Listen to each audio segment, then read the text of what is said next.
Hola amigo, seas bienvenido a tu canal, La Palabra.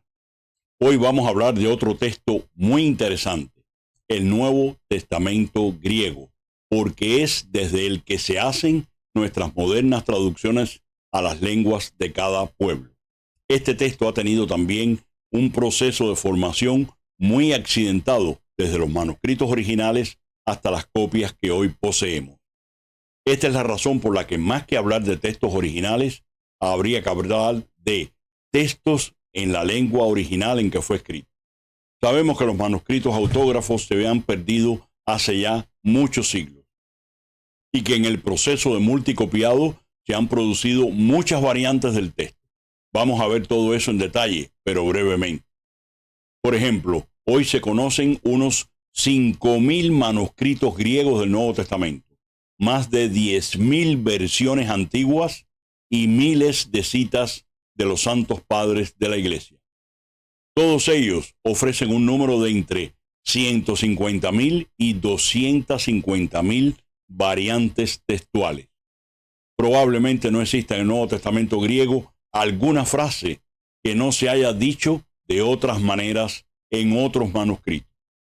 La buena noticia es que la mayor parte de las diferencias afectan únicamente a cuestiones de ortografía, gramática y estilo. Muy pocas suponen algún cambio en la significación del texto y si llegaran a modificarlo de alguna manera, no afectarían a los dogmas cristianos. Estas variantes proceden de la época anterior a la canonización, en que los libros, por no estar aún cerrados, se retocaban continuamente en las comunidades donde nacieron. A partir del canon, las copias se hicieron con más cuidado, sin que esto signifique que dejaran de producirse nuevas diferencias.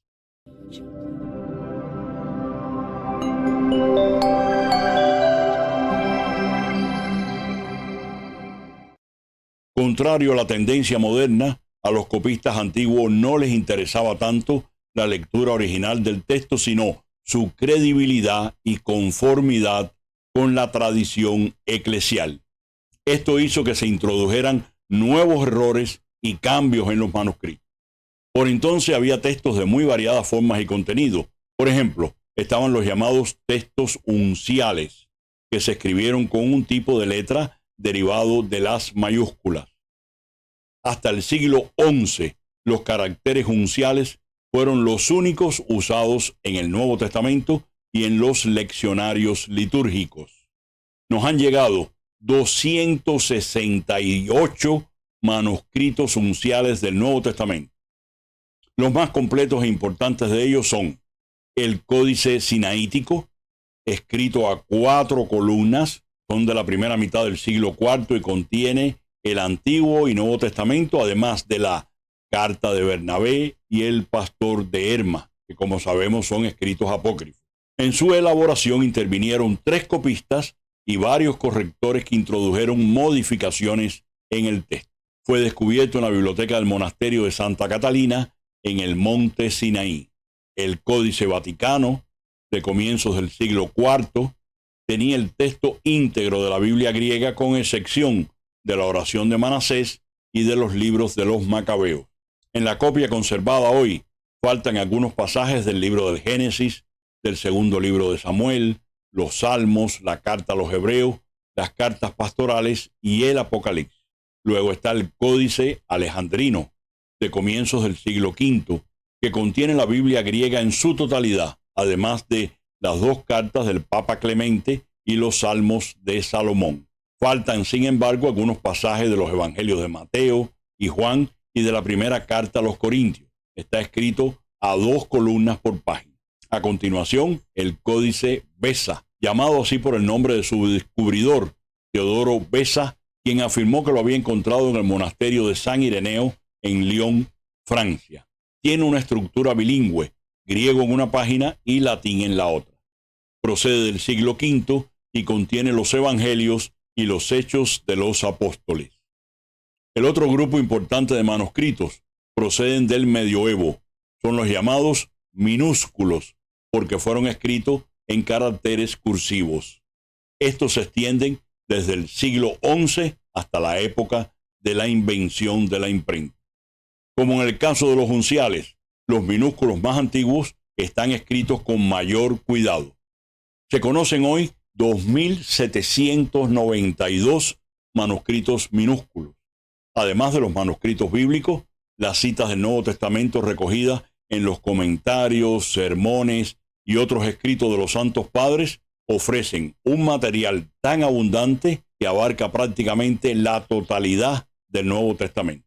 La importancia de las citas patrísticas radica principalmente en el hecho de que el texto que ellos citan es con frecuencia más antiguo que el de la mayor parte de los escritos bíblicos conservados hoy. Por otra parte, las citas de los padres permiten identificar cuál era el texto utilizado en una época y en una geografía determinada. Entre los padres o escritores eclesiásticos que más citas del Nuevo Testamento nos ha transmitido, podemos señalar a Daciano, San Justino, San Ireneo, San Clemente, Tertuliano, San Cipriano, San Hipólito, Orígenes, San Efrén, San Ambrosio, San Juan Crisóstomo, San Jerónimo, San Cirilo, San Agustín, etc.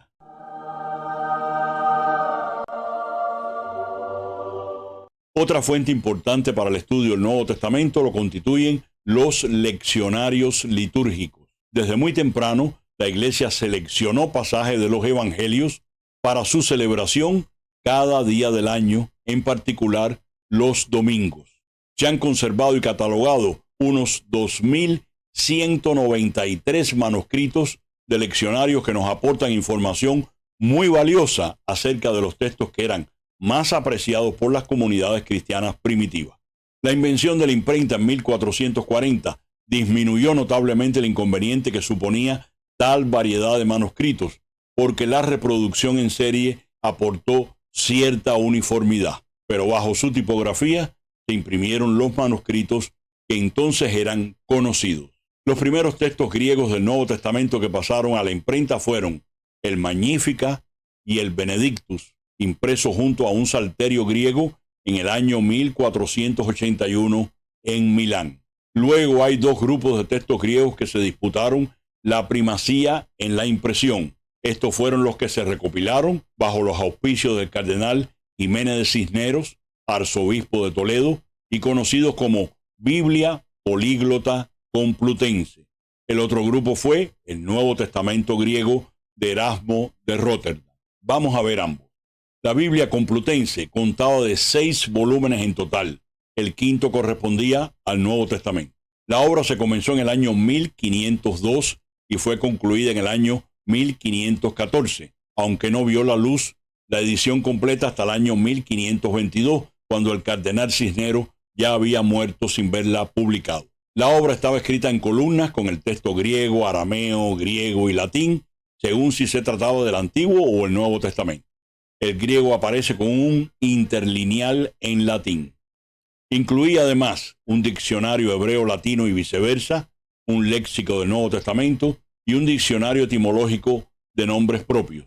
Por entonces no existían caracteres tipográficos hebreos y griegos, así que el impresor tuvo que fundirlos es profeso, junto con caracteres latinos de tipo gótico. El griego del Antiguo Testamento está en cursiva y el del Nuevo Testamento en minúscula.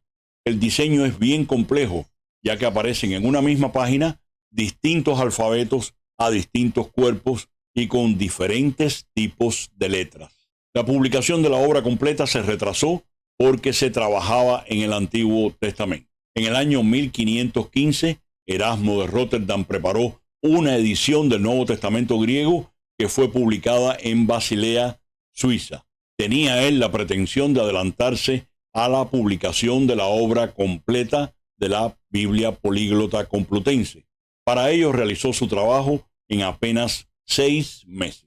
Erasmo consiguió de Maximiliano I de Habsburgo, emperador del Sacro Imperio Romano Germánico, un privilegiado permiso de publicación para su obra, que apareció sucesivamente en los años 1519, 1522, 1527 y 1535. Esto la convirtió en el texto griego del Nuevo Testamento más difundido entonces.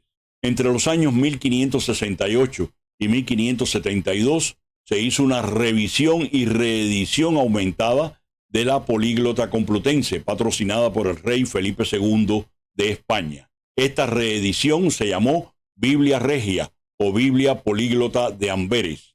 Contenía el texto en disposición similar a la del cardenal Cisnero, pero la columna hebrea usaba los signos vocálicos de los masoretas. Además del texto arameo, griego y latino, incluía un targum arameo, la Pechita siriaca, un diccionario de términos en latín, un volumen sobre geografía bíblica, las medidas hebreas, la disposición del templo, las vestiduras de los sacerdotes y la interpretación de la lengua hebrea. La obra totalizaba 8 volúmenes y se imprimieron 1.213 ejemplares. El humanista e impresor Roberto Estienne publicó en París en 1546 y 1549 2 ediciones del Nuevo Testamento en una refundición de los textos de la Complutense y de Erasmo de Rotterdam. En la 4ª edición del año 1551 es donde aparece por primera vez ese genial sistema de división del texto en versículos utilizado desde entonces hasta hoy en todas las ediciones de la Biblia. Esta Biblia se llamó Biblia de Ginebra, que ya hemos hablado de ella en otro video. Esta edición sirvió de base para otras 2 posteriores, la del francés Teodoro Beza, que realizaron 10 ediciones entre los años 1565 y 1611, y la realizada por los hermanos Elsevier en Holanda en el año 1624. La segunda de las cuales contiene la famosa frase Textum ergo habes nun ab omnibus receptum, es decir, hay texto solo si es recibido por todos, o si todos aprueban y aprecian ese texto, entonces se tiene por bueno. Desde entonces el acrónimo Textus Receptus se comenzó a usar para dar nombre a este conjunto de manuscritos del Nuevo Testamento que son usados fundamentalmente por las iglesias protestantes y evangélicas para hacer sus traducciones de la Biblia. Ahora bien, estos manuscritos se corresponden con textos de origen bizantino, probablemente de los siglos X y XI, que Erasmo de Rotterdam recopiló en la biblioteca de la Universidad de Basilea en Suiza en 1515 y que publicó en su Nuevo Testamento griego.